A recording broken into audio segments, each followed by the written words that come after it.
Hi, this is Sherry, and I am back for some more pre-calculus college algebra videos. If you're watching this, you're probably about ready to begin your study of exponential and logarithmic functions.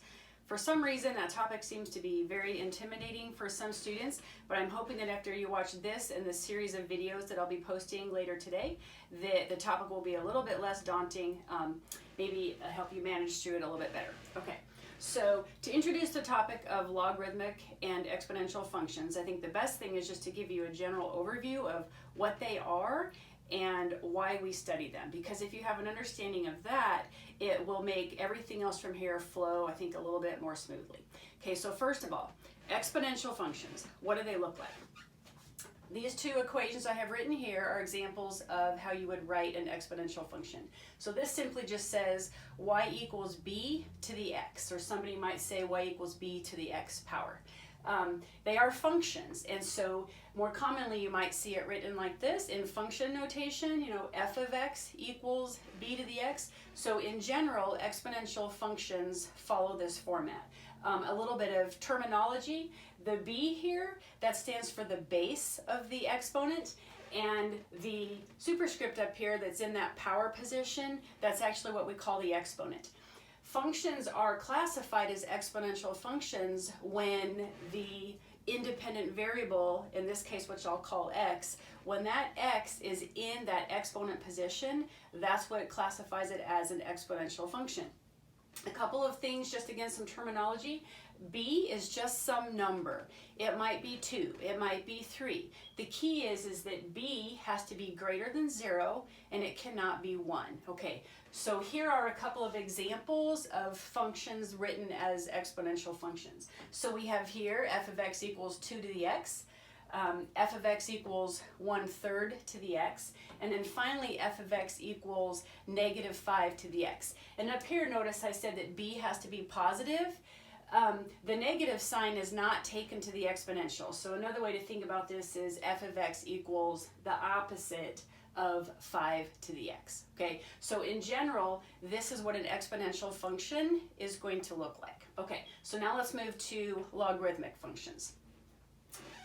Logarithmic functions have the word log, or log, that shows up in them. That's how you know it's a logarithmic function. And the independent variable, again, which I'm going to call x here, is actually embedded inside of that log.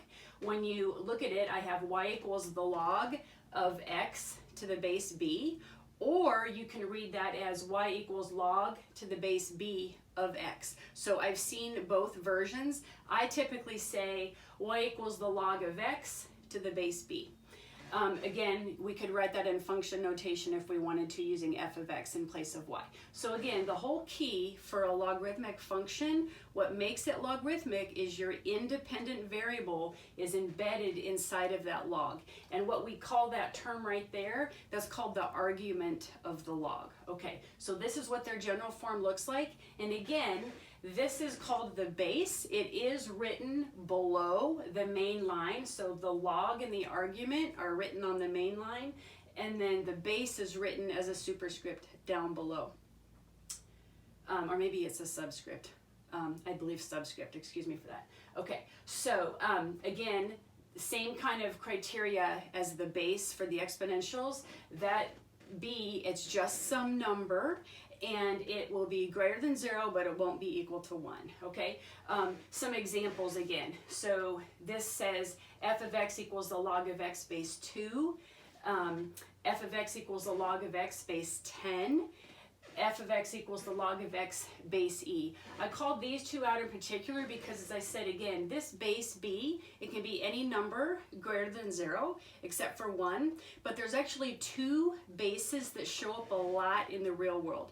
One of those is the number 10, and so we call that the common log, okay? So if you ever see a log with the base 10, we call it the common log. The other one that shows up a lot is base e. E is called the natural number. It's an irrational number that basically is a decimal that goes on forever. Kind of like pi is in geometry. Pi is 3.1415, and I could keep going. Well, e, the natural number, is 2.7182, and I could keep going. So this is actually a very common base that shows up in the real world as well, and so we call it the natural log. And this will come into play later. You're going to see a lot of these types of problems, especially when we look at studying real world problems. Okay, so why are we studying logs and exponentials? A couple of things. So as you move through this chapter, you're going to learn how to do a couple of different things. Number one, you're going to learn how to graph these functions, okay? Even though I haven't used the terminology yet, the exponential function and the log function, they're two more examples of parent functions. And you should have learned earlier in your studies what parent functions are and how we can transform those parent functions. Well, those same rules apply for exponentials and logs. And so you're actually going to spend some time learning how to graph those, which I will have separate videos showing you how to do that, okay? The other thing that we do with both of these functions is we learn how to solve equations that have exponentials and logs in them. Very important skill, because why we really study logs and exponentials is to get to this last one. It's so that we can learn how to solve real world problems. And so I hear a lot of students talk often about, why am I doing this? What does this have to do with the real world? When am I going to ever use this in my life? There are a lot of individuals that use exponential and log functions in their daily work. We have all kinds of growth models, population growth, bacteria growth, radioactive decay, sales model forecasts. All those types of things utilize a study of logs and exponentials. And so that's our ultimate goal, is to be able to solve real world problems.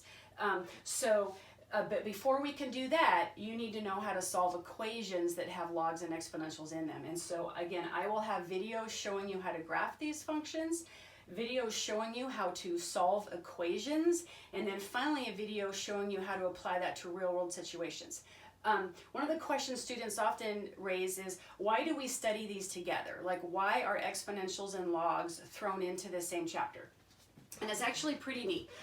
There's another concept that you guys should have learned earlier in the semester, and it's the concept of inverse functions and that special relationship they have. Well, actually, exponentials and logs, if you look at those parent functions, they're inverse functions of each other. It's pretty cool. And if you remember what that means, it means if you were to graph those two functions on the same graph, they actually form a mirror image about the line y equals x that I have drawn here. So the parent exponential function, you don't know how to create these yet, but you will later. The parent exponential function looks like this green line. It's an exponentially increasing curve. The logarithmic function actually starts down at -infinity and quickly climbs up and then tapers off. But if you map them onto the same coordinate axis, you can see that sure enough they form mirror images about the line y equals x, and that's because they're inverse functions of each other, which is pretty cool actually. That forms the whole basis for some of the log rules that you're about to learn. So the last and final piece as I conclude this video is, in order to do all this stuff, in order to study logs, study exponentials, do the graphing, solve the problems, there's a new concept that's introduced. Probably something that most of you have never seen before unless you've studied this topic already. And that's the concept of log rules. So there's this whole set of new log rules that you have to learn. I'm going to break those down in the next video, but the sooner you can learn these log rules, the sooner you're going to be well on your way to understanding and mastering this topic. So it's very important. I can't stress that enough. You need to understand and learn the log rules. And then secondly, use of a calculator. Especially when you get to the real world application problems, you're going to need a calculator. So a lot of students may be familiar with the Texas Instrument. I also have a Casio that I use, but just a scientific calculator, you are going to most likely need this depending on your instructor to finish studying this chapter. So as I do some of the videos, I'll also be introducing and spending some time on some calculator skills.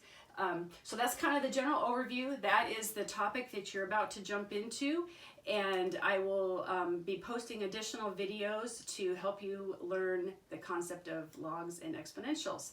I'll see you in the next video.